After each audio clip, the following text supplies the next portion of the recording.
what's going on? Brian Ponder here, Brian the Credit Lawyer. We're gonna do some more Q&A.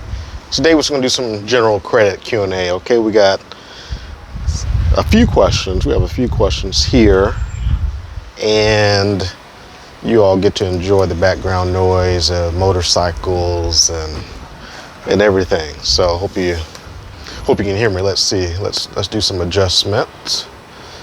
Y'all can see me okay? Good. Let's get started. We have a question from Valerie. Thank you, Valerie, for your question in advance. Let's get into it. Hello. Please help. TransUnion deleted an account that wasn't even being disputed. All right, well, that happens sometimes. So what can you do? Well, first of all, you can simply write TransUnion back and let them know that this particular account was not disputed and that they erroneously deleted it and to undelete it. In so many words, that's pretty much will take care of that.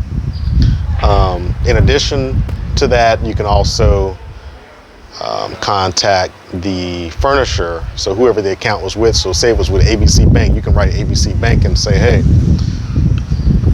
TransUnion inadvertently or erroneously deleted your reporting. Please, submit your reporting back to them. I've also notified TransUnion that they should reinstate the reporting. And so that should fix that, Valerie. Thanks for your question. Another question from Leonard. Leonard asks, I have a question. If one credit bureau deleted and remove a repo off, why did the second, you gotta pardon me, y'all, these questions sometimes are a little jumbled up. If I read it as it was written, I would sound crazy than I'm sounding. And I understand some of you, Leonard, I understand, most of the people on their phone will autocorrect some of these questions.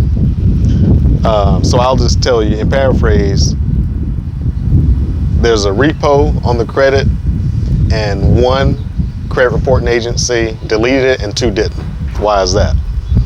Well, first of all, the major three consumer reporting agencies, all of them really, they're separate entities. And so what one does has nothing to do with the other one doing it. So my suggestion is to deal with the one or the two that didn't delete it and to follow up. And typically when things are not deleted, you should get a letter back from the consumer reporting agency saying that it was verified. When this happens, what you want to do is ask for their method of verification. I'm going to put a link below. I have a book called 4 Steps to Better Credit, and it has what's called a CRA dispute letter. This dispute letter actually combines those two concepts in one. It challenges for example, in this case, the repo, and then it also asks for the method of verification. Now, also what I'll put down here is called a repo deletion package. Because this is a repo, it has some special requirements that you want to look at. And with those requirements, you actually want to look at the secured creditor. You want to attack them. So, Leonard, I would recommend you get my book just so you have the general things you need for credit improvement, and you also get the repo package, which is something that's specialized just for repossessions. You'll find your next step right in there.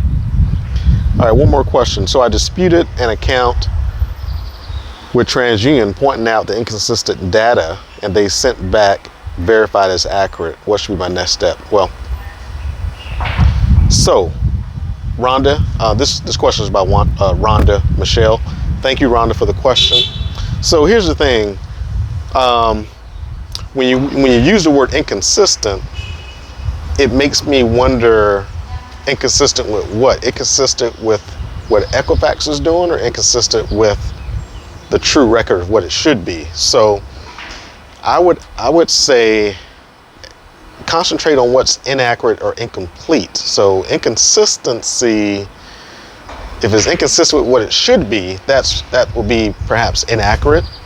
So use those words. That could be a problem. Again, you would want to get my book, 4 Steps to Better Credit, and look at the CRA dispute letter, because it talks about dealing with inaccurate and incomplete information, and it sort of guides you through what you need to say. It's a template, and it has a small area of where you would sort of modify or include language dealing with this particular account. So I would do that. I think your next step would maybe to go back, maybe look at the template that I have in my book, 4 Steps to Better Credit. And by the way, if you get that book, you all can email me, brian@brianponder.com. And what I'll do, I'll send you the letters that are in the book and some bonus letters, but you just need to purchase the book and email me your receipt. It's on Amazon Prime, so once you order that, you'll get a receipt emailed to you. Just take that receipt that's emailed and forward it to me, and I'll send you the bonus letters. So yeah, so your next step, I would say, would be to take a look at chapter 2 of my book. Take a look at the template letter called CRA, which stands for Consumer Reporting Agency, CRA dispute letter.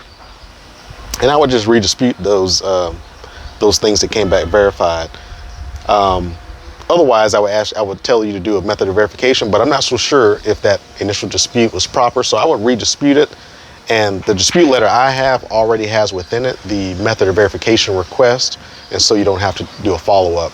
I don't really believe in all this repeated disputes, so my letter already has the next step within it. So do that. All right, well, look, we'll come back later, do some more questions, but thank you, Rhonda, thank you, Leonard, and thank you, Valerie, for your questions. Y'all have a great one.